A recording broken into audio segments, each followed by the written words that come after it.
26 વર્ષની હરપ્રીતને આખા ગામમાં સૌથી સુંદર વહુ માનવામાં આવતી.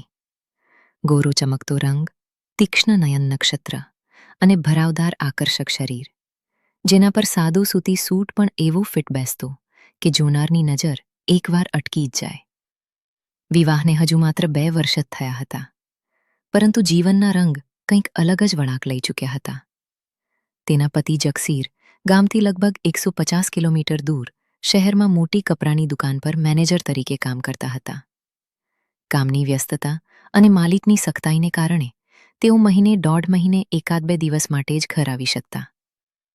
ઘરમાં 3 જીવ હતા: હરપ્રીત, તેની વૃદ્ધ સાસુ મલકીત કૌર અને જગસીરનો નાનો ભાઈ યાદવિંદર, જેને બધા જિમ્મી કહેતા. જિમ્મીની ઉંમર 22 થી 23 વર્ષની હતી. કોઈ પાક્કું કામ નહીં, કોઈ જવાબદારી નહીં. ગામના છોકરાઓ સાથે ફરવું, જીમ જવું અને સાંજે ખેતરો તરફ મહેફિલો સજાવવી, આ જ તેનું રોજિંદુ કાર્ય હતું. પરંતુ છેલ્લા કેટલાક મહિનાથી જિમ્મીના સ્વભાવમાં અજીબ તબદીલી આવી ગઈ હતી. તેની નજરો હવે ઘરમાં કંઈક બીજું જ શોધવા લાગી હતી. એક દિવસ હરપ્રીત રસોડામાં ચા બની રહી હતી. ગરમીના દિવસો હતા. તેણે હલકા આસમાની રંગનો સૂટ પહેર્યો હતો. દુપટ્ટો માત્ર મોંઢે પર હળવો રાખેલો હતો.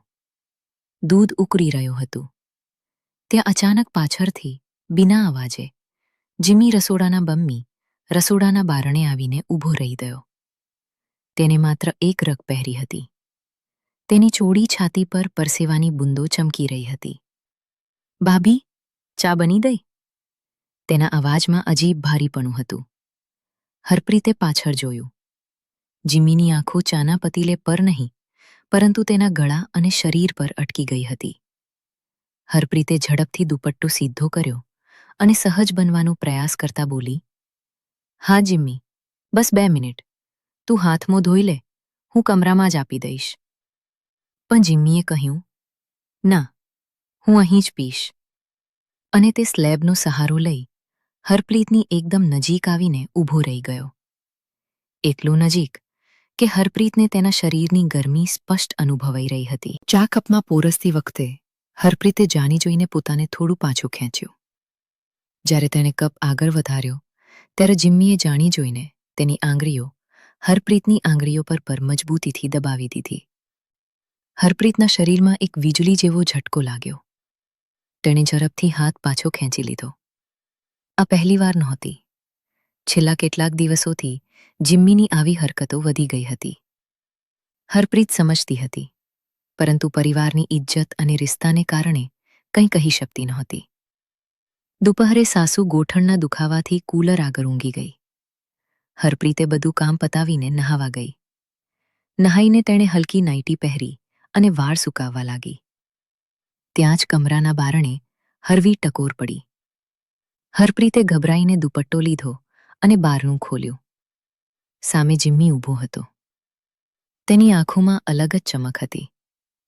તેણે બહાનું કાઢ્યું કે તેના કમરાનો પંખો અવાજ કરે છે. હરપ્રીતે મનાઈ કરી, પણ જિમ્મીએ આગળ વધીને કહ્યું, "ભાભી, તમે આજે ખૂબ સુંદર લાગો છો. જગસીરભાઈ તો નસીબવાળા છે, પણ તમારી કદર નથી કરતા." હરપ્રીતે કઠોર અવાજે કહ્યું, "જિમ્મી, તે મારા પતિ છે. તું તારી હદમાં રહે." અને બારણું બંધ કરી દીધું. રાત્રે જિમ્મી શરાબ પીને આવ્યો. તેને હરપ્રીતને ફરી તંગ કરી. હરપ્રીત ડર અને ગુસ્સાથી કંપી રહી હતી.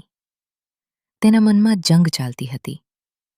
એક તરફ વફાદારી અને સંસ્કાર, બીજી તરફ મહિનાઓથી અધૂરી શારીરિક અને માનસિક તલપાપણ. એક દિવસ સાસુ અચાનક બીમાર પડી. જિમ્મીએ તેને શહેરના હોસ્પિટલ લઈ જવાનું બહાનું કાઢીને માસી સાથે મોકલી દીધી. ઘરમાં હરપ્રીત એકલી રહી ગઈ. શામે જિમ્મી વાપસ આવ્યો. નશામાં હતો.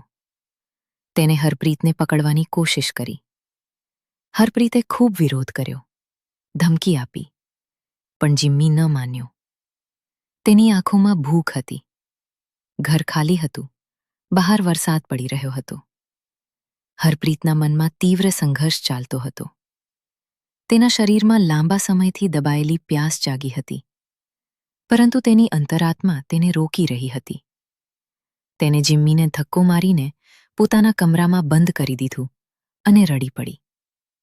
રાત્રે ભારે વરસાદ અને અંધારામાં જિમ્મીએ પાછળની બારીમાંથી પ્રવેશ કરવાની કોશિશ કરી.